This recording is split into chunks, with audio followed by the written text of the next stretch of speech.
요한복음 서론을 저희가 마쳤는데 마음에 또 감동이 돼서 15장을 먼저 보고자 합니다. 주님을 영접하는 자, 곧 그 이름을 믿는 자들에게는 하나님의 자녀가 되는 권세를 주셨다 하였고, 자녀가 되면 거듭나서 영적으로 눈이 뜨이기 때문에 우리가 그의 영광을 볼 수 있습니다. 그 영광을 보니 은혜와 진리가 충만하더라 그랬어요. 모든 것을 다 치루시고 다 이루셨다는 거죠. 그 다 이루시고 치루신 완전한 것을 가지고 계신 분이 달리 표현하면 참 포도나무이십니다. 이 비유 7가지의 7번의 에고 에이미, 나는 누구다라고 하는 것이 요한복음에 나오죠. 7개의 표적도 있지만 나는 선한 목자다, 나는 세상의 빛이다, 이런 식으로 나는 누구다라고 하신 그 마지막 7번째 말씀이 오늘 1절에 나옵니다. 나는 참 포도나무다. 포도나무는 이스라엘 민족을 상징합니다. 그런데 과거 구약의 모든 역사를 통해서 검증을 한 결과 구약의 이스라엘 민족으로서의 포도나무는 처절하게 실패를 했습니다. 농부이신 아버지 하나님이 기대하신 열매를 맺지를 못했습니다. 그래서 이 비참한 역사를 배경으로 해서 참 포도나무라고 선언하신 겁니다. 나는 참 포도나무요. 이 배경은 우리 주님께서 이 말씀을 하실 때 이 구약 성경의 구절들이 막 지나가는 그런 순간이었다고 봅니다. 주님은 구약의 말씀을 너무나 잘 아시고 깊이 아시기 때문에 나는 참 포도나무라고 선포하는 그 순간, 우리 주님에게는 시편 80편의 말씀이, 이사야 5장의 말씀이, 예레미야서 2장 21절 말씀이, 에스겔서 15장, 호세아서 10장 1절의 말씀들이 쫙 지나갔을 거예요. 그 말씀들이 다 이스라엘 민족을 포도나무라고 하는 표현들이 나오고 그들의 실패, 안타까운 실패를 기록하고 있습니다. 그 실패의 기록 중에 포도나무를 가지고 이스라엘의 구원의 역사를 요약한 아주 대표적인 말씀이 시편 80편에 잘 나와 있어요. 시편 80편 8절에서 11절까지를 읽어보면 포도나무를 가지고 출애굽에서 가나안에 정착하여 하나님이 솔로몬 다윗 왕조의 번성까지 주신 과정을 묘사를 했습니다. 8절에 보면 주께서 한 포도나무를 애굽에서 가져다가 민족들을 쫓아내시고 그것을 심으셨나이다. 주께서 그 앞서, 그러니까 미리 다 땅을 고르셨다는 말씀입니다. 그 앞서 가꾸셨으므로 그 뿌리가, 옮겨 심은 포도나무의 뿌리가 깊이 박혀서 땅에 가득하며, 굉장히 좋은 조건으로 농부이신 하나님께서 이스라엘 민족을 복을 주셨습니다. 그래서 어느 정도로까지 번성하는가, 10절에 보면 그 그늘이 산들을 가리고 그 가지는 하나님의 백향목 같으며 그 가지가 바닥까지 뻗고 넝쿨이 강까지 미쳤거늘. 다윗 솔로몬 시대의 이스라엘은 고대 근동에 굉장한 위세를 떨치는 강국이 되었습니다. 이 포도나무를 옮겨 심었는데 이렇게 잘 된 거예요. 정말 열방의 제사장 나라가 될 만하죠. 그런데 그 다음 절을 읽어보면 하나님의 심판이 떨어진다는 말씀입니다. 왜 그랬을까?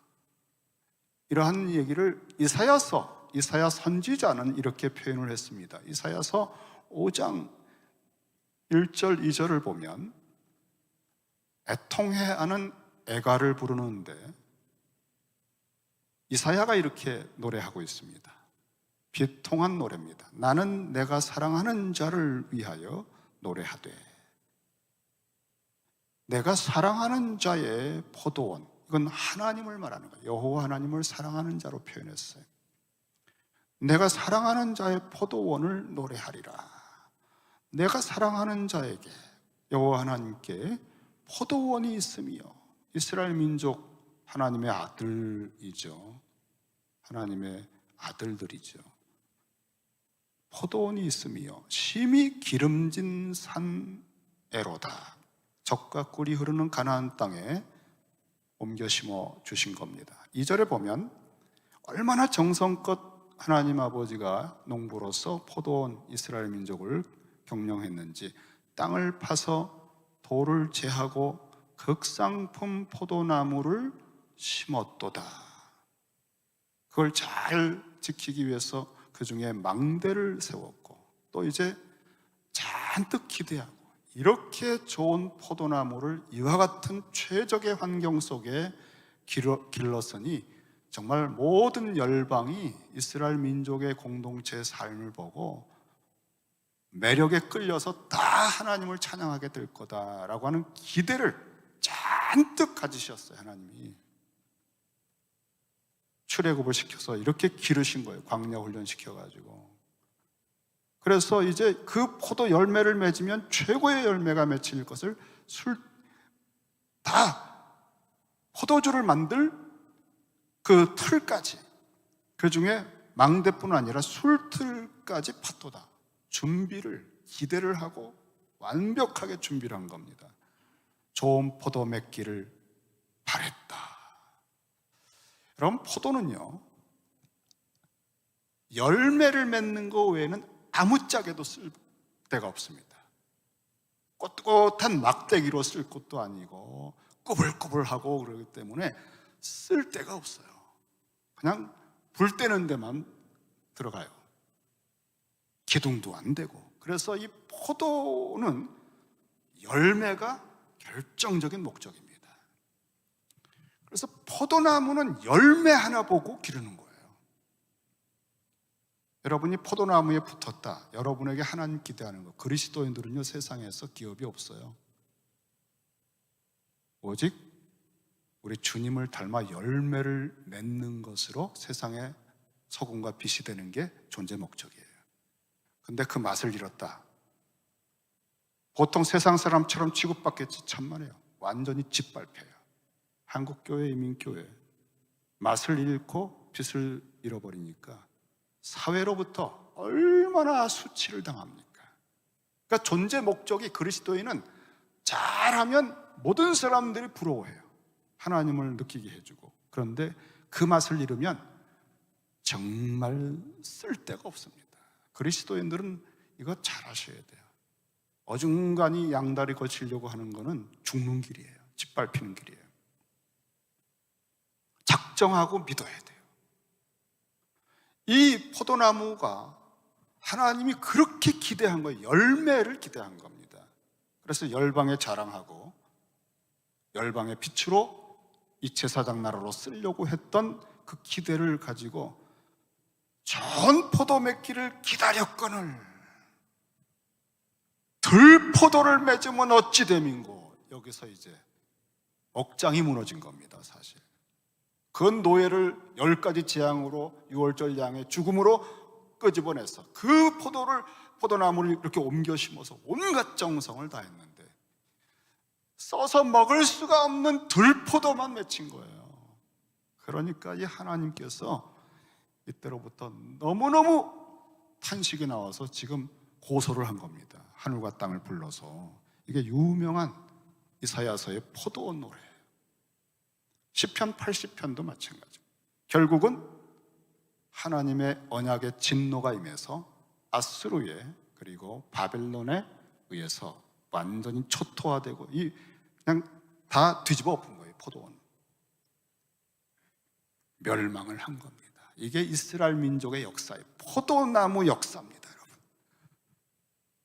그 포도나무들은 모세 언약을 통해서, 모세 언약 속에는 아브라함의 언약의 배경으로 은혜로 그들은 하나님 백성이 됐지만, 모세 언약은 독특해요. 율법을 주시는 거거든요. 율법은 그 성격상 내가 힘써서 의지를 가지고 순종하는 걸 요구해요. 그래서 그걸 못하면 언약의 저주가 있어요. 잘하면 축복이 있어요. 그런데 이스라엘 백성들이 자기 힘으로 이것을 해보려고 했던 겁니다. 포도나무 노릇을, 좋은 포도 맺어보려고. 그런데 주변에 이 우상들이 얼마나 유혹을 하는지, 죄성이 있는 인간은 그걸 못 이깁니다, 여러분. 아무리 선을 행하려고 해도 불의의 탐욕이, 그리고 그 조금 불의만 행해도 이만큼 유익을 얻는데, 그런 데서 결국은 아주 세상보다 더 타락한 사람들이 돼서 들포도가 된 거예요. 이것이 바로 이스라엘 민족의 역사를 통해서 하나님이 인간의 죄성, 창세기 3장 이후의 인간들은 자기 스스로의 의지나 선행으로는 아버지 하나님의 그 아주 극대치의 영광스러운 극상품 열매, 삶의 성품을, 또 사람들에게 공의의 공동체를 결코 만들 수 없다는 것을 철저하게, 처절하게 검증을 해준 거예요. 왜냐하면 우리가 조금 노력하면 선행을 할 수 있지 않을까? 그럼 구원의 보탬이 되지 않을까? 이 생각이요, 우리 속에 마귀가 계속 충동하기 때문에 평생 따라다녀요. 그게 신학이 되고, 그게 아주 기도가 되고 삶이 되고 열심히 선행을 해요. 근데 그 속은 들포도입니다, 여러분. 그래서 하나님께서 이스라엘 민족을 샘플로 그 짓 더 못하게 아예 보여주신 거예요. 이거 안 되는 게임이다. 여러분, 이거 안 되는 게임에 미혹받으면 안 됩니다. 제가 이거 굉장히 강조하잖아요. 우리 시대에 아주 세계적인 학자들이 이런 말들을 강의를 하기 때문에 많은 목회자들이 끌려가고 있습니다. 미혹을 받아서. 그래서 이 안 된다는 것을 보여준 것이 이스라엘 역사다. 포도나무 역사다. 내 스스로 포도나무 노릇하는 건 끝났다. 안 된다.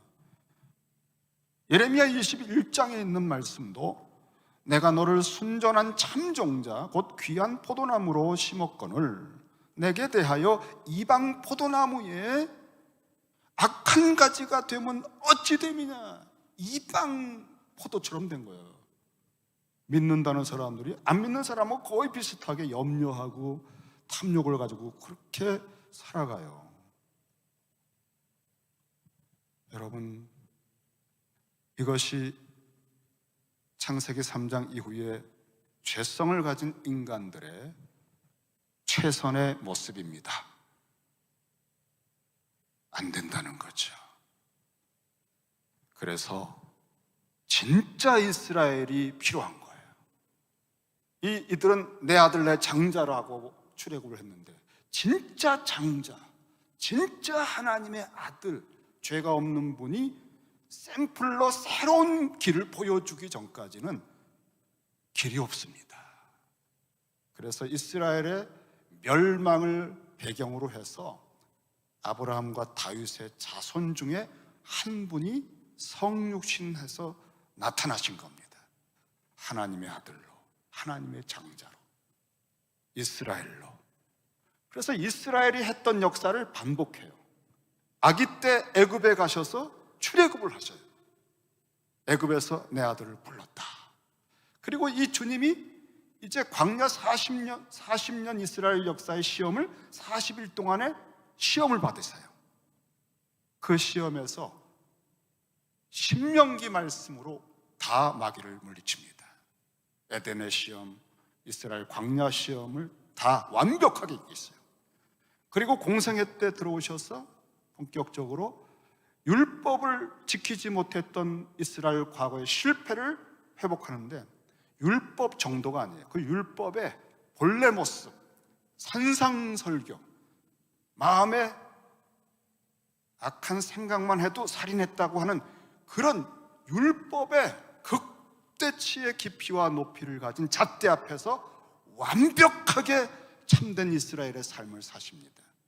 그리고 과거에 실패했던 이스라엘의 언약적 저주를 홀로 뒤집어 쓰고 십자가에서 그 죄를, 과거, 현재, 미래의 모든 죄를 다 치루었다 하고 죽으셨는데 힘차게 부활하셨어요.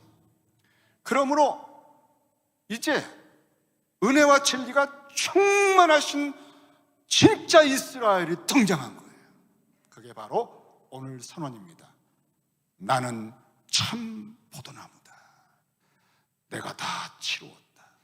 너희들 이제 포도나무 노릇하는 거 끝났지 않느냐? 절망이다. 하지만 이제 내게 붙어라, 가지로. 너희들은 할 수 없다는 사실을 겸손하게 인정하고 내가 다 이루어 놓은 이 공로에 믿음으로 내 것을 받아라.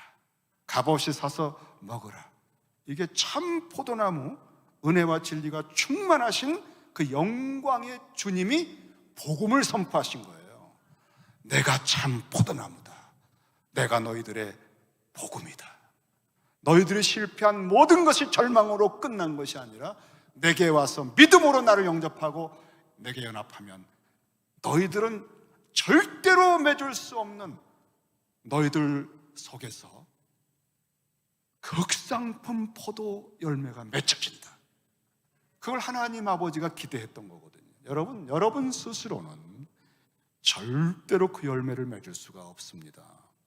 그렇게 아무리 선행을 하고 구제하고 재물을 가지고 희생해도요, 그 속을 까보면 들포도예요. 들포도. 여기서 속아가지고 인생 낭비하지 마세요. 십자가의 피로부터 죽었다 살아나신 분만 참 포도를 맺을 수 있어요.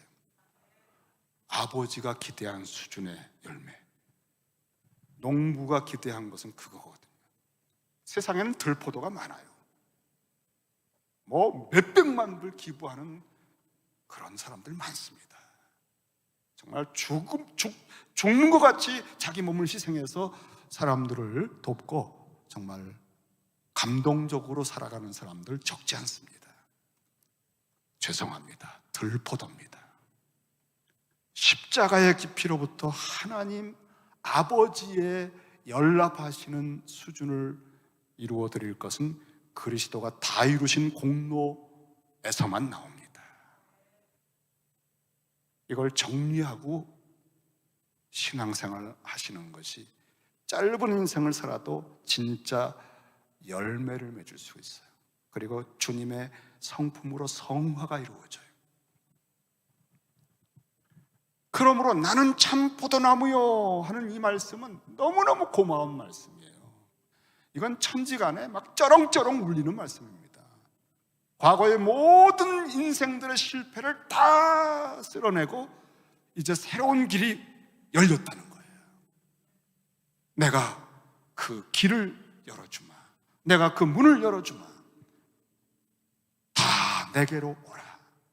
이 주님의 이 말씀, 정말 참 포도나무로 모든 것을 성취해 주신 이 주님의 이 말씀, 이 선언은 그래서 찬송할 만한 감격을 주는 말씀이에요. 그리고 이어서 하신 말씀이 내 아버지는 농부라 그랬어요.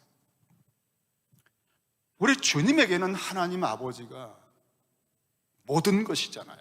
아버지는 또 이 아들 하나님이 내 사랑하는 아들이라 모든 걸 줘도 아깝지 않은 아들입니다. 유일한 아들이에요. 독생자 하나님이시잖아요. 그러니까 이 천지간에 유일하게 아빠가 되시고 아들이 되신 이 삼위일체 속에 있는 이 복된 세계에 우리는 어떻게 하나? 우리가 이 참 포도나무 되신 주님을 영접하고 그 주님께 가지로 딱 붙으면 하나가 돼요, 주님하고. 그러면 어떤 일이 벌어지는 줄 아세요? 주님의 아버지가, 농부이신 아버지가 내 아버지가 되는 거예요. 그래서 예수님을 영접하는 자, 그 이름을 믿는 자들에게는 하나님의 자녀가 되는 권세를 주셨다는 거예요. 제가 오늘 요한복음 1장 서론에서 15장으로 띄워온 이유가 여기에 있습니다. 우리 하나님 아버지는 농부와 같은 분이라서 예수님께 붙은 여러분의 가지에 열매가 맺히도록 최고의 열매가 여러분 생애에 여러분이 스스로 자기 개발하고 무슨 희생하고 노력하고 뭐 어떤 것을 해서라도 여러분 자신을 변화시켜서 뭐 성공하는 그 어떤 것도 도달할 수 없는 극상품 포도의 성품과 사역과 열매가 맺히게 하는 것은 바로 예수 그리스도 그 포도나무에 붙어서 아버지 하나님이 여러분의 인생에 가지를 쳐주셔야 돼요. 이 아버지 농부는 최고의 가지치기의 명수입니다. 생명의 열매가 풍성히 맺는 방법, 여러분의 체질, 여러분의 인생의 경험, 여러분의 남은 생애의 기한을 완벽하게 아시기 때문에 그분은 여러분에게 최선의 인생의 변화를 만들어 주실 수 있는 농부예요. 우리가 아버지를 생각할 때 농부로서의 아버지는 이제 우리의 남은 인생을 격려해 주시고 우리 인생에서 맺을 수 있는 최선의 열매를 맺게 해주시는 분이라는 것을, 여러분, 그분이 내 아빠였구나, 절대 낭망하지 마세요. 인생에서 어떤 힘든 일을 만나도 포기하지 마세요. 왜냐하면 그걸 아버지는요 합력할 선으로 바꾸셔요. 그래가지고 그거를 통해서 여러분의 성품을 더 놀랍게 빚으시는 솜씨가 있는 농부이시거든요. 기가 막힌 삶입니다. 예수 믿는 삶은. 여러분의 인생은 정말 시쳇말로 대박입니다. 그러므로 나는 참 포도나무요, 이 한마디야말로 사사시대와 같은, 제 속에는 옳은 대로 자기 주장하는 것이 다 모래알처럼 자기가 다 왕이에요, 자기가 다 주님이에요. 이게 포스트 모던 사회의 특징입니다. 그냥 뭐 학교 다니는 조그만 아이들도 안 들어요, 말을. 자기 주장합니다. 그러니까 뭐 성경에 이렇게 말했다, 그거 죄다라고 얘기하는 건 웃기는 얘기가 됩니다. 애들이 다 씩 웃어요. 절대권이 없습니다. 이제는요 안 먹힙니다. 사사시대입니다. 제 속에는 옳은 대로 하는 세대입니다. 그래서 점점 나선 영역으로 타락의 늪으로 가게 되어 있습니다. 절대적 기준을 따라가는 사람들을 참 희귀합니다. 여러분, 우리가 이러한 시대 속에서 다 자기가 스스로 포도나무 노릇하려고, 나는 이런 사상이 있고 이런 철학이 있고 이런 노력을 했어, 나는 이런 전문가야, 스스로 다 포도나무 노릇하는 사람들이 들포도 맺으면서도 그렇게 자랑하는 시대 속에서 절대적인 진짜가 등장했다는 거예요. 나는 참 포도나무다. 그러니까 여러분, 이것은 정체성 싸움에서 혁명이에요. 내가 포도나무인데 가지입니다. 여러분, 우리는 가지예요. 그러니까 주님이 내가 참 포도나무라고 자리를 땅 때려 주셔서 우리가 정체성의 회복을 하게 된 거예요. 나 포도나무 안 해, 이제 못해, 그렇게 해주신 거예요. 이게 은혜지요, 여러분. 그게 딱 꺾이면서 가지로 주님 다 이루어놓은 거를 값없이 다 받을 수 있는 겸비한 오직 은혜, 오직 믿음이라는 태도가 나와서 그 은혜를 다 받는 하나님의 자녀가 되게 된 거예요. 그러니까 나는 참 포도나무요, 그 다음에 너희는 가지라, 이 말씀이야말로 시대를 완전히 바꾸는, 하나님의 구원의 역사에 획을 긋는, 우리의 심령 속에 막 쩌렁쩌렁 계속 울려야 되는, 우리가 머리를 들고자 하는 어리석음이 들 때마다 다시 고개를 숙이고 당신의 영광을 보겠습니다. 초점을 예수 그리스도께, 주님이 다 이루신 영광에 초점을 맞추고 나는 그 영광을 보니 그 충만으로부터 받는 자세로 가지의 역할을 할 때 열매가, 내가 맺을 수 없는 열매가 맺혀져 간다는 거예요. 이게 성화의 비밀이에요, 여러분. 성화의 비밀. 그러므로 이 1절의 말씀은 하나님의 아들을 통해 주시는 이 시대의 재창조의 말씀이에요. 나는 참 포도나무요, 내 아버지는 농부라. 너희는 가지라. 너희가 나를 떠나서는 아무것도 할 수 없다. 왜요? 주여 주여 부르며 집회도 하고 귀신도 쫓았는데요. 그래, 많은 열매를 맺은 것 같은데, 구약의 이스라엘도 그랬는데 아버지께서 원하신 것을 행하지 않는 것이다. 아버지의 뜻대로 행하지 않는 자들아 떠나가라. 불법을 행하는 것이다. 달리 말하면 우리 이렇게 많은 사역을 했고 귀신도 쫓아냈고 대형 집회를 하고 기도도 많이 했고 은사가 막 역사했는데요, 그래, 열매가 많지? 그래요. 나는 너를 모른다. 왜냐하면 너희들의 열매는 들포도다. 너희들은 십자가의 깊이로부터 예수께로부터 나온 것이 아닌 자기 욕심, 탐욕, 명예를 가지고 정욕을 가지고 그렇게 매달려 구해서 은사받아서 다른 사람보다 뛰어나려고 했고 결국 이상한 짓들 얼마나 했는지 다 보았노라. 여러분, 2절에 보면 무릇 내게 붙어있어 열매를 맺지 아니하는 가지는 아버지께서 그것을 제거해 버리신다 그랬어요. 포도나무 대신, 참 포도나무 대신 예수께 와서 붙는 가지들 속에 두 종류가 있어요. 내게 붙어있어 하니까 진짜 붙어있는 것 같죠. 딱 보면은 진짜 같아요. 그런데 아버지는 아셔요. 열매가 없어요. 왜 없어요? 열매가 많아요. 1년 내내 집회 다니고 부흥회 이름 있는 강사입니다. 그 명함 보면 대단합니다. 아까 말씀드렸죠, 방금 전에. 그 열매가 아버지가 영광을 받으시는 열매가 아니기 때문입니다. 그건 열매가 아니에요. 아버지, 농부이신 아버지가 기대하는 열매의 수준은 차원이 완전히 다릅니다. 죄가 없이 영원전부터 아버지의 아들만 십자가의 깊이로부터 순전하게 하나님 아버지의 이름과 그 나라의 뜻을 위해 완전히 순종하고 드려진 열매는 극상품 포도 열매예요. 나머지는요 다 들포도예요. 근데 겉으로는 몰라요.